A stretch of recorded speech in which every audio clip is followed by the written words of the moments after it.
You know what that means. Taqueria Style Sauce Reviews, episode 24. 24. So it's a series I started a long time ago and just recently kind of got back into it. I think this is the third Taqueria Style Sauce review that I've done in the past, month or so. So kind of getting back into it.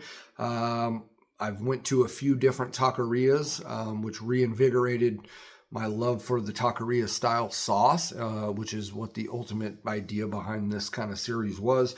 We're getting back to it a little bit. Today we went to Mendoza's. This is the coffee shop. The sauce was from Mendoza's taco truck. Again, I just reviewed their birria bombs. Go check that video out. Fantastic. So I got their sauce while I was there. They gave me one for free, and then they charged me 75 cents for the other one. So, most places kind of just give you at least one of each for free. Not here. Nonetheless, super nice people. So same family. They have a coffee shop that also has Mexican food in there. Then they have the taco truck, which is just outside of the coffee shop. But obviously the taco truck can move. And then they also have a carniceria that's just a little bit further down the street that I wanted to go. I just didn't have time. I thought it was all in the same parking lot, but the carniceria is down the street nonetheless. Let's give it a shot. See what we got. Mendoza's taco truck. We'll start with the Verde. Again, very typical smell for a Verde. I find a lot of these places are very, very similar in their Verdes. The Rojas, the red salsas, generally differ. But a lot of times the Verdes to me really, really repetitive at a lot of these taquerias with slight changes here and there. But onion, garlic, cilantro. You can smell the lime in this. I believe there's lime in there. Let's see. Chunky. This is a little bit less runny than the previous episode. Let's give it a shot.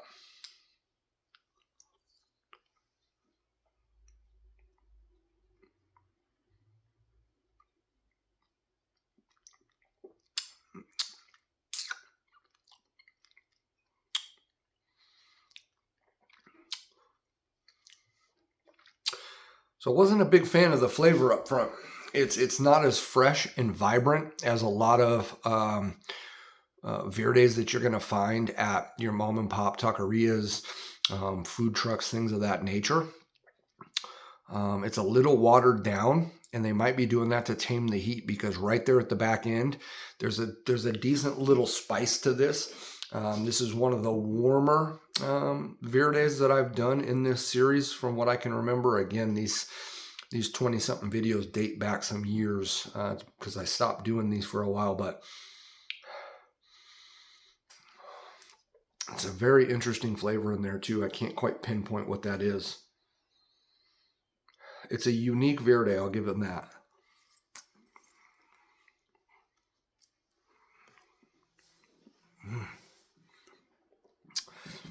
There's like a nuttiness to that. There's something in that that you don't find in your common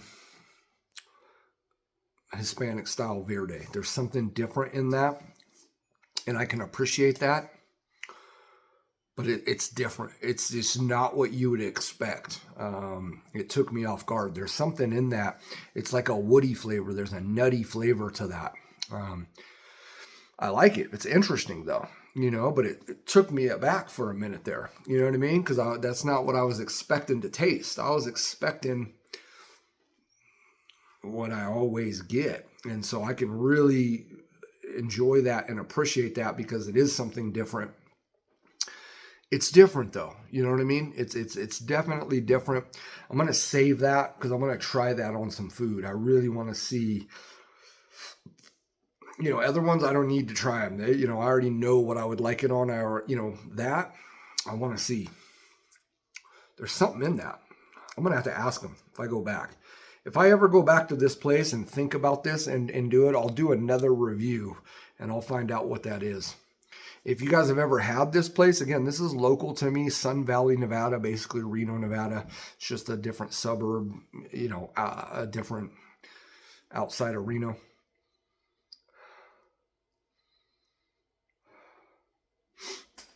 Now they're red, really thin. Really has a thinness to it.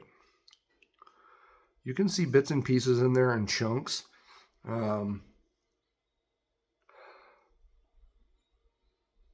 Again, the episode right before this, I just did it, so it's in my head. But that Roja I didn't like. It was really prevalent with them dried chilies, but it had a real oiliness to it.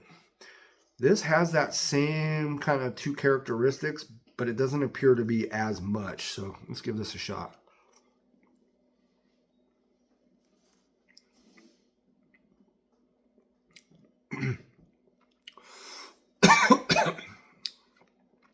This one's hotter. This one went straight to the back of the throat right there. It's the spices in there. It just sucked it back right to the back there. This is more in liking of what I like.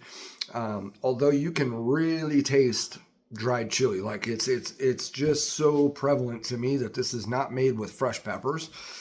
This one has a little bit more of a freshness than other ones. But it's predominantly just made with dried chilies, dried spices. And you can just really taste that. And I prefer fresh over dried or pickled even. You know what I mean? So I started this series because I love Hispanic style sauces. Hot sauces are my favorite. They're my go-tos. Some of my favorite sauces. So I really enjoy. I think that a lot of these local taquerias and stuff that you're going to find, they use these dried chilies because it probably lasts longer.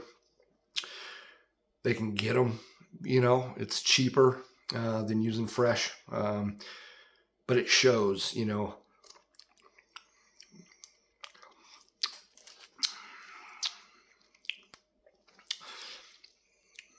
That one has a unique characteristic to it that's see, it hit me again. It's got a really fine powderiness to it on the back end that you suck back. It's not really that hot, even though it's making me choke, but it's just the particles in that. It's almost like if you've ever had an enchilada sauce that has cinnamon in it, and you taste that cinnamon on the very back end. That's what's coming here. It doesn't taste like cinnamon, but it has that same uniqueness to it. But it's funny, I just came up with that somewhat of a comparison because that tastes like an enchilada sauce to me. Very similar. If they put that shit on my cheese enchiladas, I'd be happy. You know what I mean? It would be better on food as well.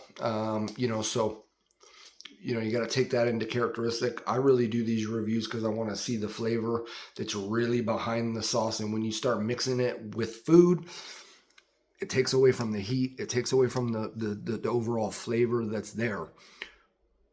And that could be a good thing in some ways that, people aren't going to taste exactly what I'm tasting. But I like to do these reviews in this way to really see if that's a place that I have to get back to for the sauce. Because